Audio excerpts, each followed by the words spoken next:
दोस्तों, मैं आज आपको एक वृद्ध विधवा महिला की कहानी सुनाने जा रहा हूँ, जिसका नाम सुनीता था।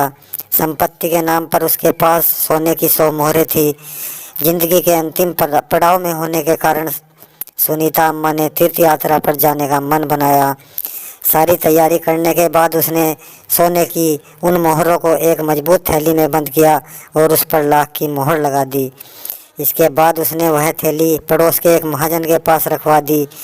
जाते समय उसने महाजन से कहा, बेटा, यदि मैं लौट आई तो तुमसे यह थैली वापस ले लूँगी और बदले में तुम्हें इसमें से 10 मोहरें बतौर मेहनताना दे दूँगी, और यदि न लौटी तो समझो यह थैली तुम्हारी ही हो गई।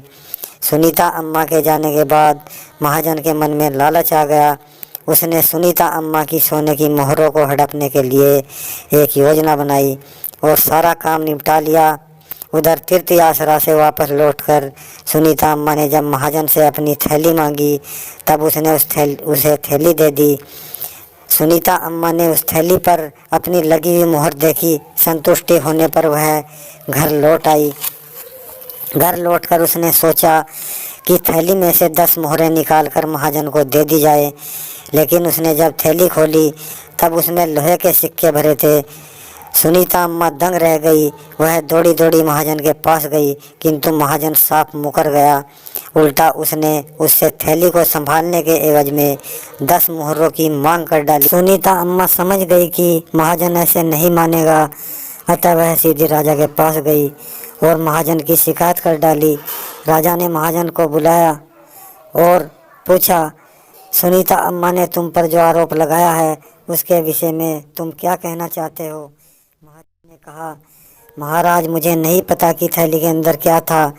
सुनीता अम्मा जैसी थैली मुझे दे गई थी वैसी ही मैंने लौटा दी। इसने तो मुझे थैली को संभाल कर रखने का मेहनताना भी नहीं दिया।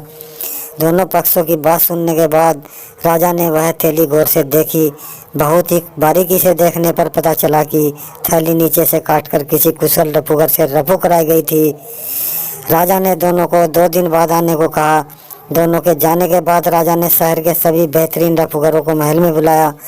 पूछताछ करने पर एक रफूगर ने उस थैली को पहचान कर उसे रफू करना स्वीकार कर लिया। राजा ने महाजन की चोरी पकड़ ली थी। 2 दिन बाद जब दोनों दरबार में आए, तब राजा ने सुनीता अम्मा के पक्ष में फैसला सुना दिया। महाजन ने जब विरोध किया, तब राजा ने रफूगर को सामने कर दिया। रफूगर को देखते ही महाजन सब कुछ समझ गया। उसने अपना अपराध स्वीकार कर लिया। महाजन ने सुनीता अम्मा को उसकी सोने की मोहरें लौटा दी। महाजन के माफ़ी मांगने पर सुनीता अम्मा द्वारा भी उसे माफ़ कर देने को कहने पर राजा ने उसे कठोर चेतावनी देकर छोड़ दिया। अतः दोस्तों, कहानी से यह शिक्षा मिलती है कि झूठ के पाँव नहीं होते, इसलिए वह देर तक छिपा नहीं रह पाता। चाहे एक झूठ को सच साबित करने के लिए 100 झूठ और क्यों न बोले जाएं, असलियत जाहिर ही हो जाती है। फिर भला महाजन का झूठ क्यों करने पकड़ा जाता। दोस्तों, अगर कहानी पसंद आई हो तो इसे लाइक, शेयर, सब्सक्राइब करना और बेल आइकन को प्रेस कर लेना, जिससे आने वाली वीडियो की नोटिफिकेशन मिलती रहे। और मैं अपने चैनल पर इससे भी अच्छी वीडियो लाता ही रहता हूँ।